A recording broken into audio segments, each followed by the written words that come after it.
going to have to be done. This short video talks just a little bit about your final creative project. I hope this is a part of the class that you'll find to be fun and maybe even relaxing. So the creative project can be either on the same theme as your library research project, or it can be on something totally different. So last semester, for example, there was one student who did her library project on sea level rise as it affects the North Carolina coast, and then her creative project was a photojournal of pictures she had taken of places that were meaningful to her along the coast, and she combined the library part and the creative part together.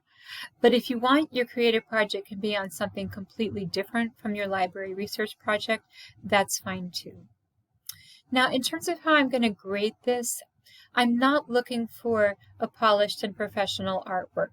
If you don't consider yourself an artist, you don't consider yourself a creative type particularly, that's just fine. In fact, I encourage you to explore a medium that's new to you, something that you don't feel expert in. Get outside of your comfort zone a little bit if you want to. So I'm going to be grading based on effort. And what I'm looking for is that you put 4 to 5 hours total into the creative project. And if you want to show to me clearly that you put in that much time, if you want, you could write out a list of what you did at each stage and how long each stage took so that I kind of see the effort that you put into it. That's not required, but if you want to kind of give me a time log, you can. Okay, so I don't want to bore you by talking through every single point here. You can read this for yourself because it's pretty self-explanatory. I do want to draw your attention to our Instagram exhibit. There's a group on campus called the Climate Stories Collaborative, and they have a really cool Instagram exhibit going of student artworks that are mostly just kind of informal things produced in classes like this.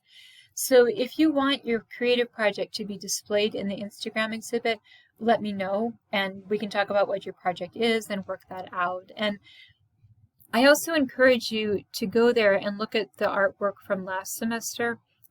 This is where to look it up at ASU Climate Stories. Our class posted over winter break, so that's where you can get inspiration from previous students in this class. And what you'll see on Instagram is quite a few paintings, one photo collection, a couple of dioramas, and a poem. So those were examples of the creative work from last semester's students. Other students who didn't exhibit on Instagram did things like short stories. If you wanted to, you could do a video recording of yourself doing like a theatrical reading. There's all kinds of possibilities. So just think about what would be fun for you. Think about what you like to do creatively, and you'll give me your idea for that in a bit.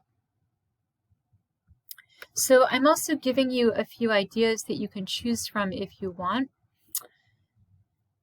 A couple of them concern sea level rise. Those are pretty self-explanatory. Here, this possibility, writing about the pandemic. During this difficult year, have you found comfort and beauty in forests? Express this through music, photos, drawings, paintings, and or creative writing. This was a popular option last semester. Several students wrote about, just times that they've gotten out in nature around here. During the lockdowns, when we have to social distance and it's pretty healthy to be out in the fresh air, students shared photos, for example, from hikes that they've taken around here, or did paintings of places that they especially love, that kind of thing. So that was a popular topic in the fall. Another thing that was popular in the fall was this possibility. Be your own travel agent and imagine a place that you'd like to visit after the pandemic is over and it's easy to travel places. What's a forest in the world that you have always wanted to see? Why does it appeal to you? What do you think you would love about it if you finally got there? Be your own travel agent and plan the trip. How long do you want to stay? What do you want to do? Do you want to hike and kind of make it rugged? Do you want to be in a nice hotel? What's your particular plan for going to this place? Okay, so those were some of the things students did last semester. It was really fun for me to look at these as they came in. I really loved what the students came up with, so I look forward to what you do as well. And, you can read through these other possibilities on your own. Okay, so I hope that was helpful. And, I haven't set a specific deadline for you to tell me what your creative project will be on, because I like this to be kind of fluid and sort of give you time to be imaginative on your own, at your own pace. At some point, I'll start kind of sounding you out, though, on what you're thinking about. So if you turn these in during finals week, that's fine. As I said in the longer video on your research project, if you do your creative project on the same thing as the library research project, then for your class presentation, you could present your creative project if you want, like let your photo series or your painting or whatever, like be one or more slides in your final class presentation. Okay, so I'll stop here and let you start kind of dreaming up what you're going to do for this creative project, and I look forward to seeing what you're going to invent. Bye-bye.